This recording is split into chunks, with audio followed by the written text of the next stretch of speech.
గంగపుత్ర ఐక్యత సహాయనిధి ఫౌండేషన్ కింద దీన్ని ఈరోజు స్థాపించడం జరిగింది.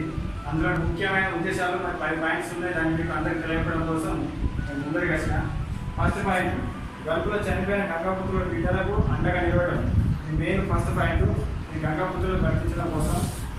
రెండోది, తెలంగాణలోని గంగపుత్రులు అందరూ భాగస్వామ్యం చేసుకొని మనం ముందరికి నడవాలి, ఈ ఫౌండేషన్ అనేది.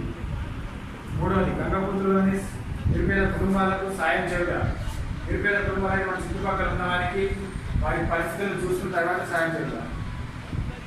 నాలుగవది, అకాల మరణం, ఇల్లు లేని వారికి పెళ్లి, చదువు ఇలాంటి పరిస్థితి సమయంలో చేయగలిగట.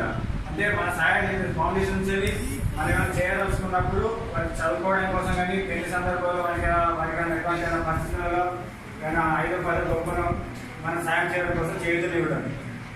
ఐదవది, గంగపుత్ర సభలకు ఆసరగా నిలవడం. ఫౌండేషన్ తీర్మానం చేసిన తర్వాతే వారికి సాయం అందించడం.